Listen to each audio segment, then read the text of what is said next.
तो पहले रोहित शर्मा, उसके बाद शुभमन गिल। धर्मशाला में 2 बैक टू बैक सेंचुरीज लगी है। इंग्लैंड की टीम पूरी तरीके से आज डिरेल हो गई। धर्मशाला में टेस्ट मैच का दूसरा दिन था। शानदार बल्लेबाजी कल रोहित शर्मा ने की, जायसवाल ने की, और आज फिर एक बार रोहित शर्मा जब बल्लेबाजी करने आए हैं, अपनी कल की बल्लेबाजी को कंटिन्यू किया है। सीरीज में अपना दूसरा शतक रोहित शर्मा ने लगा दिया है। साथ ही उनके साथ शुभमन गिल थे, उनका भी दूसरा शतक इस सीरीज में आया है। शुरुआत शुभमन गिल की बहुत अच्छी हुई नहीं थी, लेकिन उसके बाद जिस तरीके से शुभमन गिल इस पूरी सीरीज में फॉर्म में नजर आए हैं, वाकई काबिले तारीफ है। इस सीरीज में अब तक हमने देखा है, विशाखापट्टनम में उन्होंने सेंचुरी लगाई, उसके बाद राजकोट में 91 मारे, उसके बाद रांची में भी अर्धशतक। ये सारी इनिंग सेकंड इनिंग में थी, और इस बार धर्मशाला में आकर फर्स्ट इनिंग में ही शुभमन गिल ने शानदार शतक लगा दिया है। बात शुभमन गिल के शतक की इसलिए ज्यादा हो रही है क्योंकि उन्होंने अपने नेचुरल गेम से हटकर इस शतक को लगाया है। शुभमन गिल की पारी में छक्के देखने को मिले हैं, वो भी 5।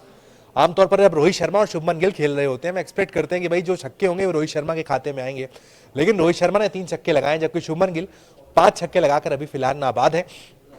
101 पर वो हैं, 102 पर कप्तान खेल रहे हैं। दोनों ही बल्लेबाज यहां पर अच्छी बल्लेबाजी कर रहे हैं। भारतीय टीम इस वक्त काफी आगे निकल चुकी है। इंग्लैंड के 218 से भारतीय टीम 264 तक पहुंच चुकी है। यहां से कोशिश ये है कि भाई दूसरी पारी ना खेलना पड़े। दोनों ही बल्लेबाज चाहेंगे कि अपने शतक को और बड़ा शतक बनाएं। शुभमन गिल जाने जाते हैं बड़े शतक के लिए, और रोहित शर्मा के तो क्या कहने भाई। वनडे में जिसके नाम 3-3 दोहरे शतक हों, वो खिलाड़ी यहां पर बल्लेबाजी कर रहा है, और बहुत समय भी हो गया। फैंस भी चाहते हैं भाई रोहित शर्मा के बल्ले से एक दोहरा शतक देखने को नहीं मिला है। क्या आज वो दिन होगा धर्मशाला के मैदान पर, यह देखना होगा। लेकिन इंग्लैंड की बॉलिंग यहां पर पूरी तरीके से फुस हो गई है। कल जिस तरीके से टर्निंग ट्रैक पर भारतीय स्पिनर्स ने गेंदबाजी की है, तारीफ करनी होगी। कुलदीप यादव की 5 विकेट उन्होंने निकाले। जडेजा और अश्विन ने पूरी तरीके से सिकंजा कस दिया था, और इंग्लैंड की टीम 218 पर ही ऑल आउट हो गई। विकेट वही था, स्पिनिंग ट्रैक था, स्पिनर्स गेंद को घुमा भी रहे थे, लेकिन शानदार बल्लेबाजी भारत के 3 बल्लेबाजों ने की है सिर्फ अब तक। बाकी और बल्लेबाजों की जरूरत भी नहीं पड़ी है। कल जायसवाल का शो देखने को मिला है। पारी छोटी थी, 57 रन ही बनाए हैं, लेकिन शानदार तरीके से जायसवाल ने अपनी पारी को खेला है, और वहां पर एक टोन सेट कर चले गए। उसके बाद अब उसका फायदा रोहित शर्मा ने उठाया है, शुभमन गिल ने उठाया है। शुभमन गिल वही जो शुभमन गिल इस सीरीज के पहले, इस 5वें मैच के पहले अपने घर चंडीगढ़ में प्रैक्टिस करते हुए देखे गए थे। जब उन्हें टाइम मिला फ्री टाइम में, चौथे और 5वें टेस्ट मैच के बीच में जो टाइम था, वहां पर शुभमन गिल ने उस टाइम को यूज किया, बल्लेबाजी की। जो गलतियां अपनी टेक्निक में उनकी हो रही थी, जहां वो फंस रहे थे, उसको पूरी तरीके से दूर करने की कोशिश वो करके आए हैं। उनका होमवर्क यहां पर देखने को मिल रहा है। फुटवर्क देखने को मिला है शुभमन गिल से, एग्रेशन देखने को मिला है। हम सब जानते हैं बड़े सॉलिड टेम्परामेंट के बैट्समैन है, लेकिन एग्रेशन उनकी बल्लेबाजी से कहीं ना कहीं थोड़ा मिसिंग नजर आता था। लेकिन जो काम रोहित शर्मा कर रहे हैं, जो काम जायसवाल कर रहे हैं, शुभमन गिल ने भी उसमें एंट्री ले ली है। शुभमन गिल भी कह रहे हैं चलिए भाई, आप अगर बड़े शॉट्स खेल सकते हैं, मैं भी बड़े शॉट्स खेल सकता हूं। जो भी आपके सवाल हैं, आप अपने सवाल कमेंट सेक्शन में लिख के हमें बता सकते हैं। आपके सवाल भी हम यहाँ पर ले लेंगे, जो भी आपके सवाल हैं। लेकिन इंपॉर्टेंट रही यहाँ पर शुभमन गिल की पारी। 101 रन बनाए, मात्र 142 गेंदें खेली हैं, स्ट्राइक रेट 71 का। जबकि अगर रोहित शर्मा की बात करें तो 102 रन बनाए, 160 गेंदों पर, स्ट्राइक रेट 63 का है। एक और यहां पर गौर करने वाली बात थी कि जब दोनों ही बल्लेबाज लंच अनाउंस हुआ, उसके बाद जब वापस आ रहे थे, वहां पर रोहित शर्मा ने शुभमन गिल से कहा कि भाई आप लीड करिए, आप आगे चलिए, आपका शतक बहुत ज्यादा इंपॉर्टेंट है। सेलिब्रेशन भी रोहित शर्मा ने नहीं किया, जैसा हम देख रहे हैं। एज यूजुअल जो एक हेलमेट निकाल के सेलिब्रेशन होता है, रोहित शर्मा करते हुए नजर नहीं आते हैं। शायद इसीलिए सेल्फलेस खिलाड़ी कहे जाते हैं भाई, कि हो गई सेंचुरी, हो गई, मैं अपने लिए नहीं, कंट्री के लिए, टीम के लिए खेलता हूं।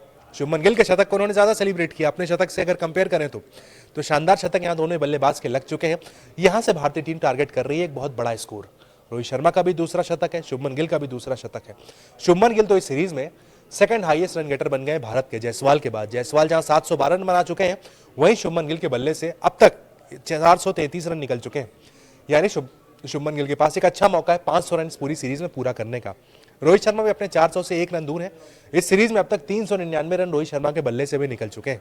शुरुआत में बात जरूर हुई थी कि भाई रोहित शर्मा टेस्ट फॉर्मेट में रेगुलर बल्लेबाजी नहीं करते हैं, कंसिस्टेंसी नजर नहीं आती है, लेकिन बतौर ओपनर शानदार बल्लेबाजी उन्होंने की है और शतक देखने को मिले हैं बैक टू बैक सीरीज में, और ये दूसरा शतक भी रोहित शर्मा से देखने को मिल गया है।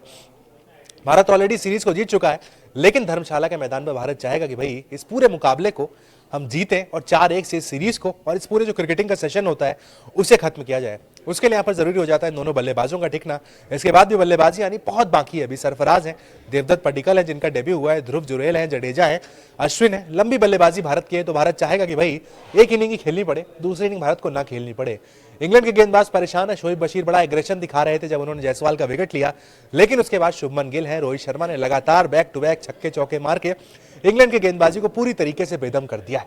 यहाँ पर अब यह देखना इंपॉर्टेंट हो जाता है कि भारत इस स्कोर को कितने बड़े स्कोर तक ले जाता है। रोहित शर्मा अपनी पारी को कितना बड़ा करते हैं। साथ ही शुभमन गिल अपनी पारी को कितना बड़ा और कर पाते हैं, यहां पर यह देखना अब इंपॉर्टेंट हो जाता है। यहाँ पर यह भी इंपॉर्टेंट है कि भाई इंग्लैंड के स्पिनर्स कौन कितनी ज्यादा मार खाने वाला है, क्योंकि दोनों बल्लेबाज अटैकिंग मोड पे हैं, दोनों की सेंचुरीज हो चुकी हैं। अब यहां से कोई और रास्ता नजर नहीं आता है, सिर्फ अटैक होगा धर्मशाला में।